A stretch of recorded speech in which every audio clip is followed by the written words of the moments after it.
To as many of you out there who came to know and to serve God because of the prayers of many people, good evening.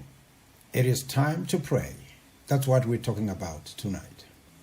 Did you notice that in the bustle and hustle of this generation, no one seems to have time to pray? There is always something to keep us busy away from prayer. Even when we have nothing to do, having nothing to do keeps us so busy that we hardly stop to think about prayer. Every time you have to choose between two things, as a rational thinker, you are compelled to choose what is more attractive than the other. In other words, we choose what offers more value to us than the alternative.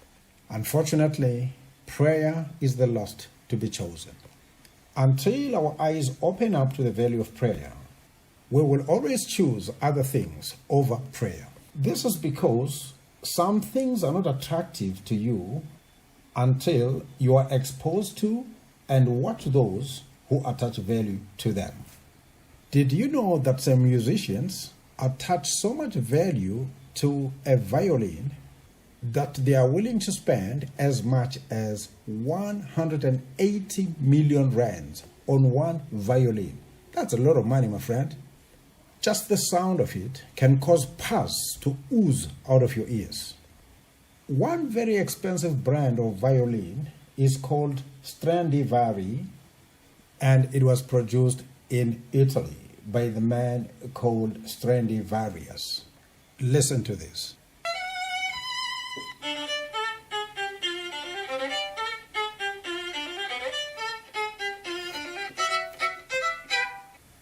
That is the sound of an expensive violin in the hand of those who value it and know how to play it. I would not even spend 1,000 rands on a violin because in my hand it's worthless. In Luke chapter 11 verse 1 we read, "Now it came to pass, as he was praying in a certain place, he ceased, that one of his disciples said to him, Lord, teach us to pray, as John also taught his disciples." It was after they listened to the master pray that they decided, we have got to learn this trade. Do you know why?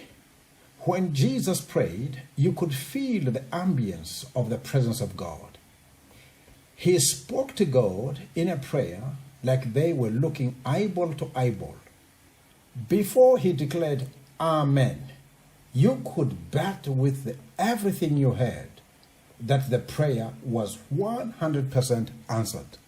But Jesus, being God himself, he got to that level of prayer after spending many nights on the mountains, praying alone. And the Bible tells us that he did that with tears most of the times. So it was after such an explosive, power-packed prayer that the disciples felt like their prayers were not even worth a penny. That is why one of them said to him, Lord, teach us how to pray.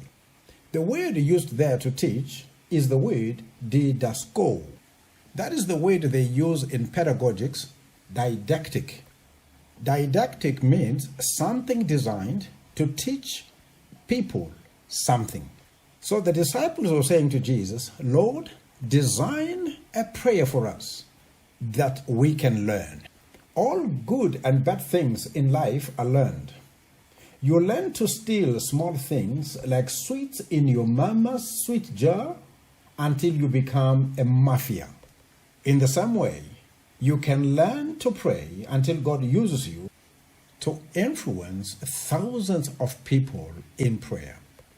If wealthy musicians are willing to spend 180 million rands in a Stradivari violin, you can advance in prayer until you can spend 180 minutes. Jesus' prayer was like the sound of a violin in the hand of a master violin player. Friends, if we were not able to pray because we led a busy lifestyle, I am sure we can make good time to pray under the circumstances of this lockdown. May God's blessings overwhelm and envelop you as you prioritize prayer over your house chores. Good night.